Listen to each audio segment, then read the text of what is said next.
Hi everybody from the Big Cat people here at home in Nairobi, and just look behind me, all that beautiful jacaranda blossom. We wished it had stayed on the trees a little longer, and in fact when I first came to Nairobi overland on my journey from London to South Africa in 1974, I was just blown away by the sight of the beautiful jacaranda trees lining the green city of Nairobi. And now, 40 years later, here I am still living in this wonderful country and just celebrating the onset of the rains. A little bit earlier, but you know, climate change, what are we going to get next?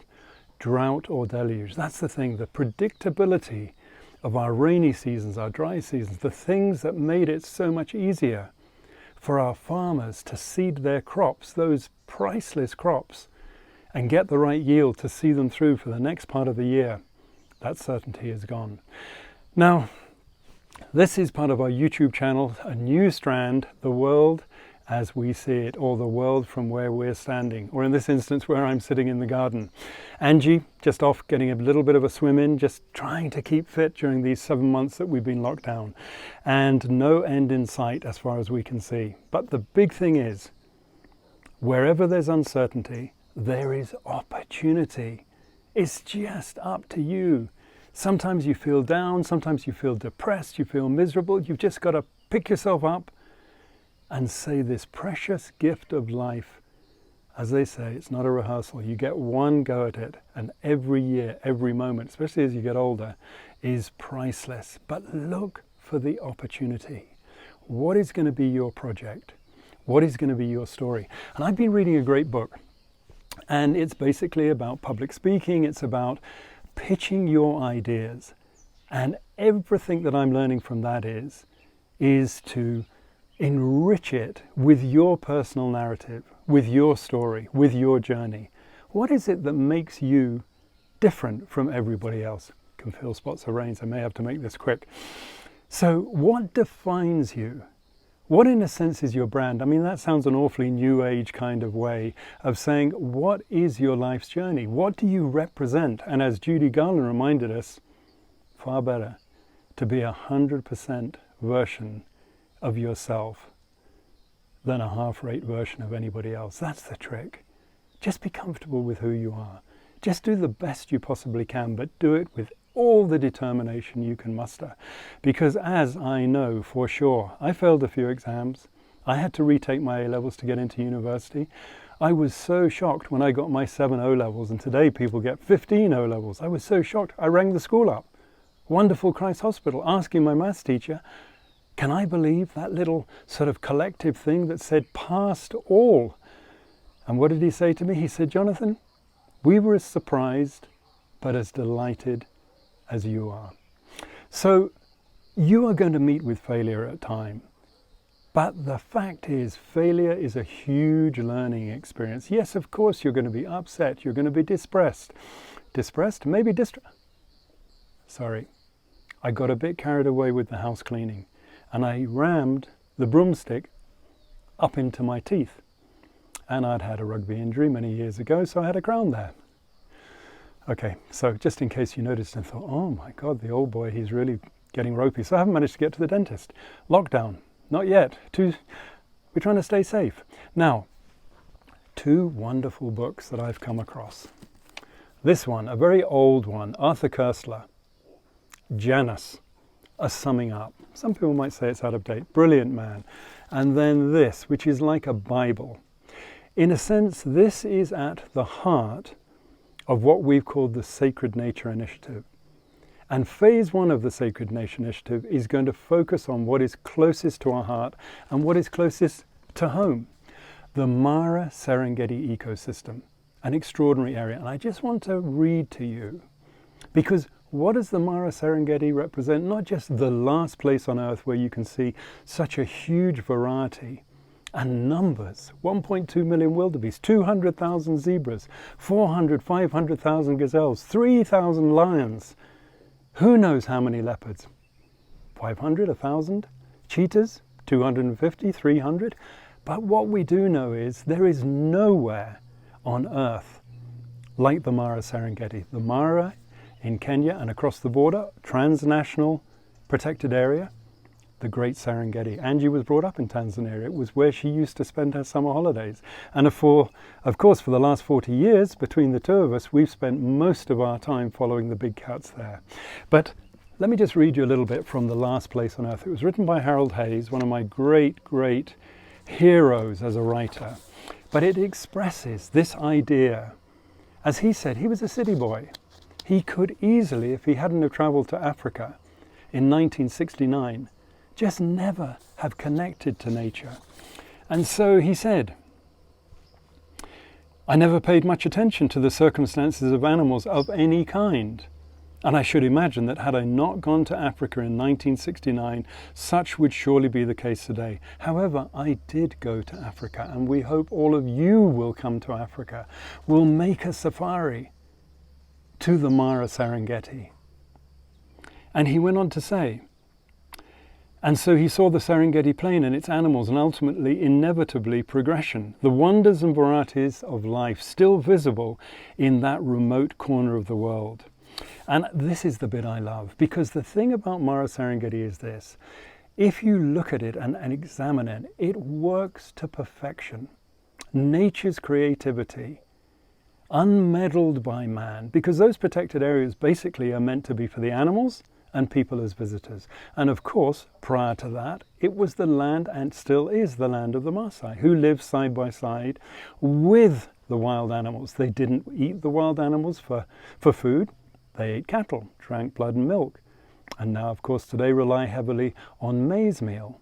But the fact is, they were a benign presence, and we have to say thank you to the Maasai community for the fact that the Mara Serengeti is still there today, so as we can all enjoy it. But it's much more than just something to see and look and think of as a priceless heritage. It's a lesson as to how, when man meddles, he often does so without the blueprint as to how to keep things nicely balanced. And he says, Yet it is today inconceivable to me that, except for a rather casual decision in response to an invitation from an old friend, I might have lived out an otherwise self-absorbed life. Don't we do that? It's just about us. Wholly oblivious of levels of existence so awesomely complex, so delicately calibrated. Not man with a great big spanner smashing around in the workshop. So impenetrably mysterious. Do we even know a fraction of the truth of the way these ecosystems work? And yet, so tantalizingly rational in their order as to cause me now, half a century here, to view quite differently, and this is so important, my own place in the arrangement of things. We are part of nature.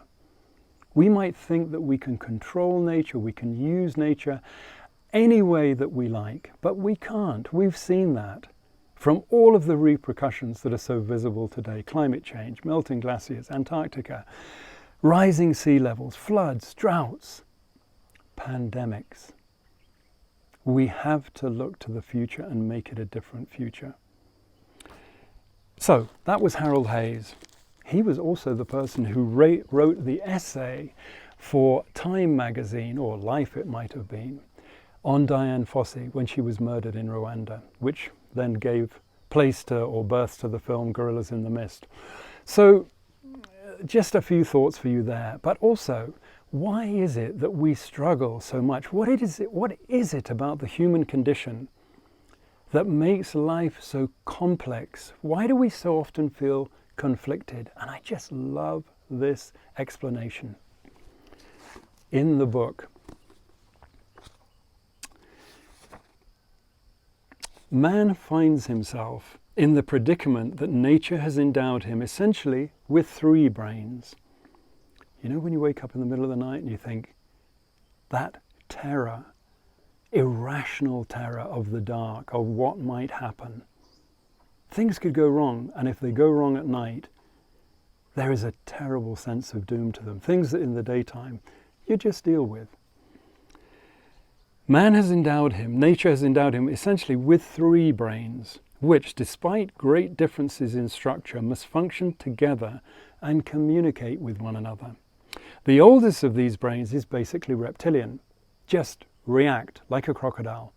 Prey comes into the water, snap, grab it. The second has been inherited from the lower mammals, and the third is a late mammalian development which has made man peculiarly man. Speaking allegorically of these three brains within a brain, we might imagine that when the psychiatrist, I love this bit, it's so funny, bids the patient, that's us, to lie on the couch, he is asking him to stretch out alongside a horse, that's the lower mammals. Sorry, people who love horses, shouldn't call them lower mammals. Such beautiful creatures, and she loves riding. He is asking him to stretch outside alongside a horse and a crocodile. And crocodiles, as you probably know, have been around for 200 million years, basically unchanged. They're perfectly adapted to what they do. Snap, a gin trap of a jaw with 66 identical teeth, clamp shut. So, in the popular language of today, these three brains might be thought of as biological computers, each with its own peculiar form of subjectivity and its own intelligence, its own sense of time and space, and its own memory, motor, and other functions. The problem is, somebody forgot to integrate them nice and perfectly. And so what do we have? The reptilian and paleo-mammalian, so the reptile and mammalian brain, early mammalian brain, brains together form the so-called limbic system, which for the sake of simplicity, we may call the old brain, as opposed to the neocortex, that, wrinkly cauliflower bit, the specifically human thinking cap. The neocortex of the hominids expanded in the last 500,000 years at an explosive speed which is without precedent in the history of evolution, so much so that some anatomists compared it as a tumorous growth. The brain explosion in the second half of the Pleistocene seems to have followed the type of, we won't bother with that bit. The result in this case seems to have been that the rapid development thinking cap which endowed man with his reasoning powers did not become properly integrated and coordinated with the ancient emotion-bound reptilian structures on which it was superimposed with such unprecedented speed. The neural pathways connecting neocortex with the archaic structures of the midbrain are apparently inadequate. And I think this is one of our problems. We've got so much going on there which is based on reaction, that almost without thinking response to danger, for instance, fight or flight, the reptilian side of things. And then we've got all this thinking stuff that makes us stop. As Professor Robert Sapolsky, who studied baboons, wrote this wonderful book, Why Zebras Don't Get Ulcers or Suffer from Ulcers. They're basically getting on with living. But poor old us, we're worrying ourselves silly as to what's going to happen in the future, examining the past and forgetting to live in the moment. Now, we can't do anything about our biology and our evolution in that respect, but if we know that part of our problem is the fact that we have to struggle with our basic drive, sort of just to respond emotionally with trying to stop and think what's best, that is the conundrum we face today. And of course, one of the other things that has come about with the brain that we have is that it basically, in real terms, hasn't changed since we were hunter-gatherers. And what was the priority when we were hunter-gatherers? It was to find food, to look after the family. You didn't have to think too much about, there was no tax man, there was no, do I have a job tomorrow? Am I going to be unemployed? It was just about finding enough to eat. You didn't have to plan for the future. You had to be a naturalist. You had to understand about the seasons and about when food would be available. Yes, you could say you had to plan for that, but you could pretty much just stay in the moment, in the present. And what we weren't good at, and what we're certainly not good at now, in the era in which we live in, is planning for the future. Think about it, governments, 4 or 5 years in power and then possibly gone. They want to be good and look good for those few 5 years. What about the future? And then businesses. They think about the annual returns, shareholders. It's short term. And what we really need to be doing, especially now in terms of trying to nurture our relationship with the planet, hence our Sacred Nature Initiative, is we need to, like some of the first American people, put together this wonderful idea. I've spoken about it before. Thinking 7 generations ahead. The Welsh Assembly, it is tricky without a tooth.